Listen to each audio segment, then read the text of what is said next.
Bonsoir et bienvenue dans le monde de demain. Le secteur de l'immobilier n'a pas échappé au big data. Commercialisation, construction, bâtiments intelligents ou encore villes connectées, les technologies dites PropTech émergent à Genève, engendrant des changements profonds, nouveaux modèles d'affaires, nouveaux métiers et méthodes de gestion des bâtiments. Les PropTech offrent des avantages certains comme l'optimisation des performances énergétiques ou encore la sécurisation des investissements.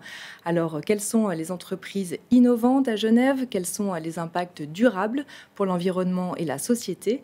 Reportage Colline Hutz et Nicolas Grangier. La PropTech, encore une de ces terminologies à la mode.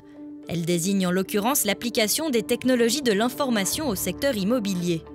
Avec les besoins grandissants d'optimisation énergétique, plusieurs entreprises genevoises ont flairé le potentiel de ce segment.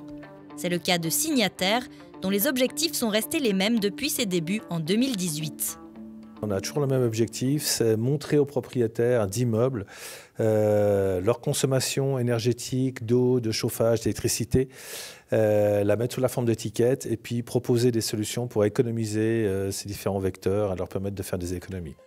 Ces données précises peuvent inciter le propriétaire à investir dans des processus décarbonés tels que le solaire, indispensable pour respecter les plans actuels et valoriser son bien. Tout ce qui tourne autour du chauffage et la migration du mazout, du gaz vers des solutions comme des pompes à chaleur, des chauffages à distance, du bois. Là, ça, c'est complètement dans notre thématique métier de ce qu'on propose aux propriétaires dans les évolutions. Et on va simuler les gains en CO2, en francs et en énergie. Si on prend tel type de chauffage, voilà quel sera le gain sur votre portefeuille immobilier, sur cet immeuble, mais surtout sur tous vos immeubles à la fin.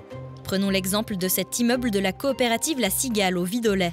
Bâti en 1952, il a réussi l'exploit d'améliorer son quotient énergétique d'un facteur 8.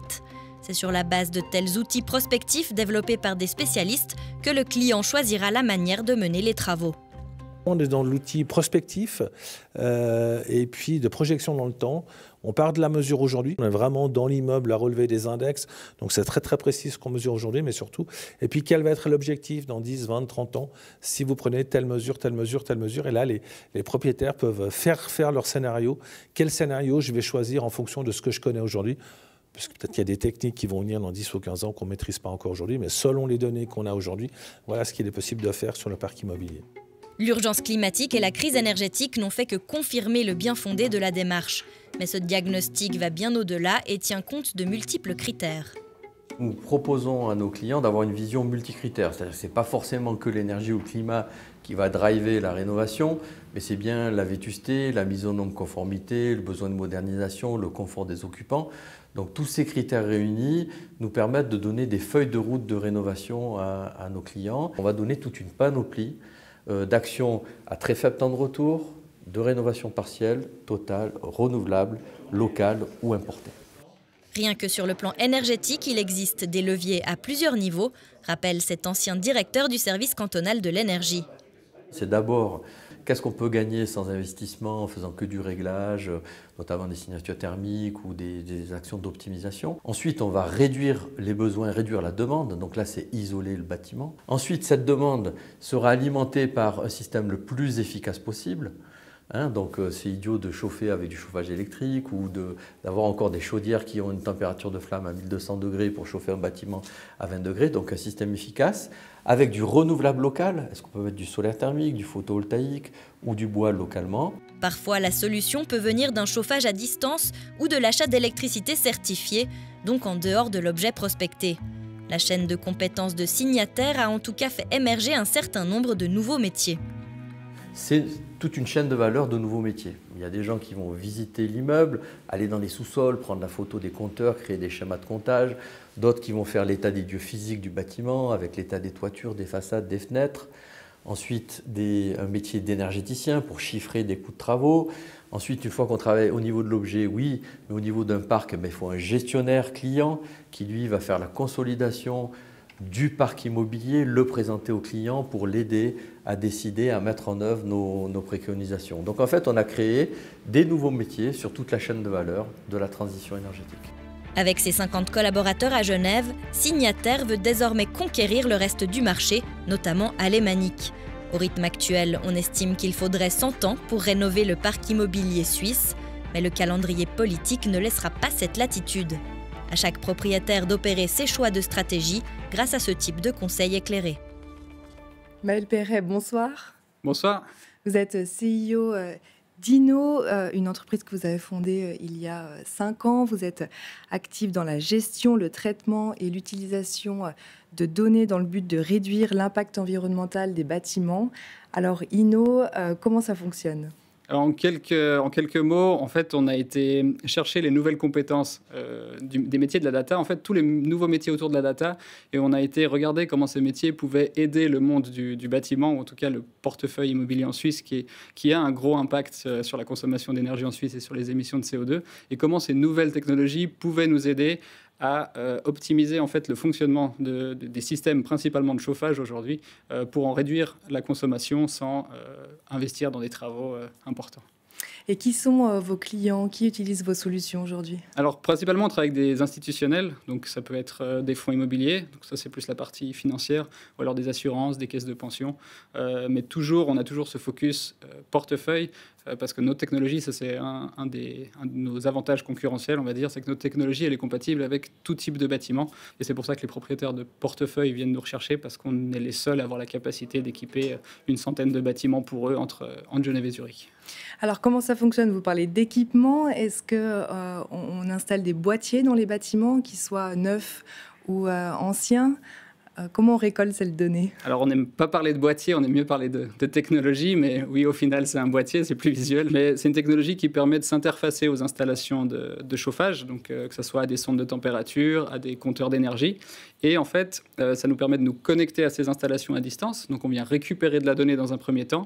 Ensuite, on a des algorithmes qui apprennent le comportement thermique du bâtiment, donc savoir comment le bâtiment il va réagir au soleil ou au vent, par exemple. Et ensuite, une fois qu'on a une bonne connaissance du comportement thermique, on est capable, on a aujourd'hui à peu près une trentaine de pistes d'optimisation que l'algorithme il va aller réinjecter dans le bâtiment pour dire à l'installation de chauffage, typiquement, enfin, l'exemple le plus parlant, c'est dans 2 heures, il va y avoir du soleil qui tape sur la façade de votre bâtiment. Aujourd'hui, le chauffage, il ne peut pas anticiper ça, donc le bâtiment il va surchauffer, vous allez ouvrir la fenêtre et en fait, vous allez jeter littéralement de l'argent par la fenêtre. Et du coup, nous, on va dire à la chaudière, le soleil va reprendre ton travail dans 2 heures, donc on peut diminuer ton fonctionnement maintenant et du coup faire des économies d'énergie. Et les données, est-ce que vous avez des données qui viennent de l'extérieur pour alimenter tout le paquet de données que vous avez? Alors des données, on en a beaucoup. On a effectivement des données, on part sur des données ce qu'on appelle en open data, donc qui sont disponibles pour tous. Notamment, on utilise le registre fédéral des adresses pour avoir la vraie adresse de l'immeuble, son emplacement sur la carte, être sûr qu'on travaille sur le bon bâtiment quand on travaille avec nos propriétaires. Et après, on vient chercher aussi des données de partenaires qui sont déjà dans le bâtiment. Typiquement, à Genève, il y a les SIG qui monitorent déjà certaines installations de compteurs de gaz, par exemple, ou de compteurs d'eau. Là, on est en collaboration avec eux pour récupérer ces données de consommation, pour faire nos analyses. Donc, comme je disais tout à l'heure, on vient s'adapter en fait à ce qu'on trouve sur site et toutes les données disponibles. Et après, celles qu'on utilise aussi, les plus importantes pour nous aujourd'hui, c'est les données météo pour comprendre ce comportement thermique. Donc là, c'est un partenariat avec Météo Suisse qui nous transmet toutes les 15 minutes les données des 6 prochaines heures sur nos bâtiments. Et quelles sont aujourd'hui les économies d'énergie que vous enregistrez en moyenne? Alors en moyenne, on fait à peu près 17%. Aujourd'hui, c'est ce qu'on fait sur notre portefeuille. On a à peu près 300 bâtiments qui sont sous optimisation et on atteint 17% de moyenne. Ça va de 11% sur ceux qui sont déjà assez efficients thermiquement et jusqu'à 30% quand on travaille vraiment plus loin dans l'analyse. Qu'est-ce qu'il faudrait aujourd'hui pour accélérer encore ce mouvement d'économie d'énergie? Une prise de conscience, je pense très clairement. On sait que le monde de l'immobilier a un peu peur de la technologie. Souvent, nous, la première réaction, c'est vous allez tout baisser, il va faire froid, le chauffagiste ne va plus maîtriser son installation. Donc, on a une grosse partie, et ça fait partie de mon premier travail depuis 5 ans, d'aller expliquer au marché que la technologie peut être utile. Et on se rend compte que les résultats qu'on a aujourd'hui nous permettent de montrer que ça fonctionne. Et voilà, il ne faut pas avoir peur de se lancer. Et vous êtes une entreprise qui est vraiment engagée dans la durabilité et traiter aussi un grand nombre de données, mais finalement, c'est aussi consommer de l'énergie. Quelle est votre approche là-dessus? Alors, on essaie toujours d'être cohérent. Enfin, c'est bien sûr, on utilise de l'électronique qui vient de Chine, ça on n'a pas le choix, mais par contre la production des boîtiers elle est faite à Sion. Et après, on évalue en fait toute la consommation de l'entreprise au niveau que ce soit des serveurs ou au niveau des boîtiers dans les bâtiments. Aujourd'hui, on va consommer quelques watts par bâtiment pour aller économiser quelques kilowatts, voire quelques mégawattheures. Donc on est sur des facteurs 1000, on consomme à peu près 1000 fois moins que les économies qu'on fait, donc on reste dans une échelle qui est assez cohérente. C'est comme aussi, on ne se déplace pas en voiture, on essaie de maximiser le vélo ou le train. Enfin voilà, on fait le maximum pour garder une certaine cohérence. Je pense que c'est important aujourd'hui. Genève, c'est un choix stratégique pour Inno ? Alors, c'est un choix stratégique, oui et non. Enfin, l'avantage de Genève, c'est que tous nos clients, la majorité de nos clients, leurs bureaux sont à Genève. Après, on en a bien sûr à Lausanne, mais c'est vrai que les décisions au niveau immobilier en Suisse se prennent beaucoup, soit entre Genève ou soit à Zurich. Et après, moi, je suis aussi issu de Genève. Je suis né à Genève, j'ai toujours habité à Genève. Donc aussi, le réseau genevois nous a aidés au début à trouver nos premiers clients, nos premiers bêta-testeurs qui nous ont mis à disposition des bâtiments pour qu'on montre que notre technologie fonctionne.